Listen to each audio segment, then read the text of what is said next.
Rendez-vous avec Gilles Charles sur Loire FM. Alors dites-moi, comment vous êtes venu au doublage?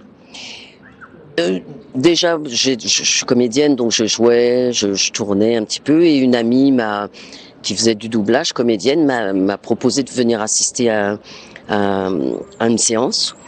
Et le directeur artistique m'a demandé si je voulais faire un petit essai. J'ai fait un petit essai.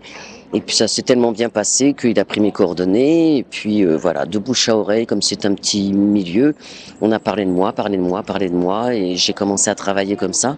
Et ça m'a surtout tout de suite plu.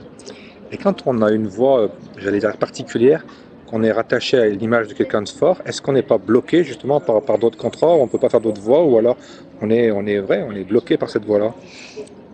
Moi, j'ai eu la chance de pas l'être tant que ça. Ouais. Bon, c'est vrai que peut-être il y en a qui disent « Oh non, on va pas prendre Maïk, ça va trop rappeler Whoopi. » Mais ça, je pense que ça arrive rarement parce que j'ai la chance de doubler énormément de comédiennes différentes depuis que je fais Whoopi. Et a priori, non, quand on incarne vraiment une actrice qui joue un rôle, la voix se transforme tellement d'elle-même naturellement que non, moi ça m'a pas trop empêché de doubler d'autres comédiennes, heureusement. Et la personnalité qu'on double, est-ce que ça a une importance aussi dans le ton de la voix, dans le placé de la voix? Ah bah oui, bien sûr, c'est l'énergie en fait. Ouais.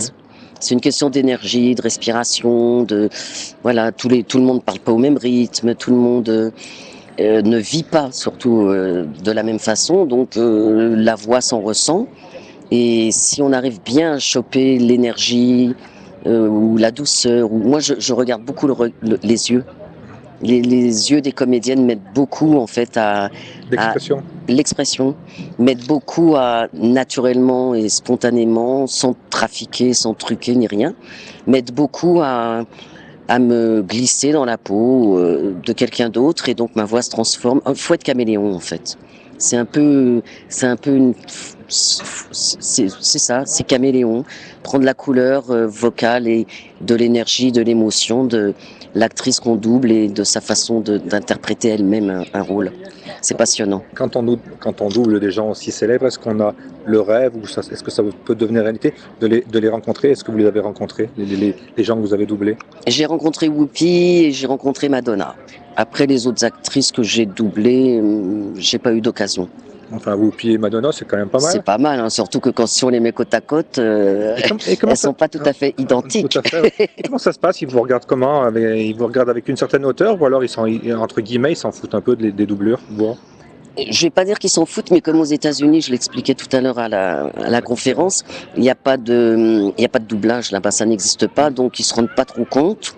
Mais par contre, non, ils sont respectueux, et je pense que Madonna était très agréablement surprise de s'apercevoir que c'était une métisse qui la doublait. Ouais. Oui, parce qu'elle aime beaucoup les noirs, Madonna, elle aime beaucoup ses danseurs, ses danseuses, tout ça. Et quand elle m'a vue, j'ai bien vu à son regard elle m'a dit good voice, mais elle me regardait bien dans les yeux, et je pense qu'elle était pas du tout déstabilisée, et plutôt agréablement surprise de se dire tiens, c'est une petite blague qui me double, waouh. Justement, ça m'amène une dernière question. Vous parlez beaucoup de noirs. Est-ce qu'on est noir, on double que des noirs, ou alors on peut doubler des noirs et des blancs et vice versa? Alors moi j'ai eu la chance de doubler beaucoup de comédiennes blanches et noires. Maintenant, il y a une vingtaine d'années, oui, même une trentaine, ouais, je peux aller jusque là. Le doublage, c'était un peu considéré pour les comédiens comme c'était les comédiens entre guillemets ratés qui faisaient du doublage. C'est les comédiens qui n'arrivaient pas à tourner, qui n'arrivaient pas à jouer au théâtre, etc. Et tout. Bon, donc ils faisaient du doublage. Maintenant, grâce au public qui reconnaît notre travail d'artiste dans le doublage, tout le monde veut faire du doublage.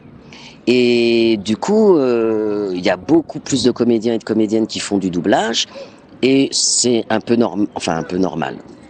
J'aime pas ce mot normal, mais du coup, moi, on me propose beaucoup moins de comédiennes blanches, parce qu'il y a beaucoup de comédiennes blanches qui font du doublage maintenant et qui peuvent très bien interpréter les rôles qu'on me donnait moi avant.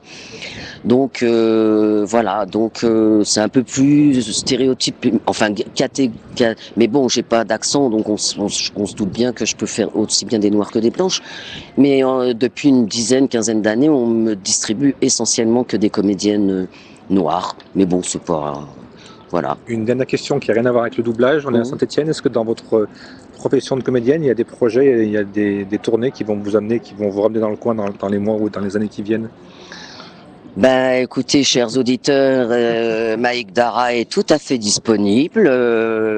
Entrez en contact avec Loire FM, vous aurez mes coordonnées et faites-moi venir tourner à Saint-Étienne ou jouer au théâtre. Il y en a beaucoup de théâtres à Saint-Étienne, donc il y a peut-être des Ouais. opportunités à saisir. Ben ouais, ben moi je viendrai avec plaisir, il n'y a aucun souci, j'en meurs d'envie en plus. Très bien, ben je vous remercie, passez une bonne journée. Merci à vous, au revoir.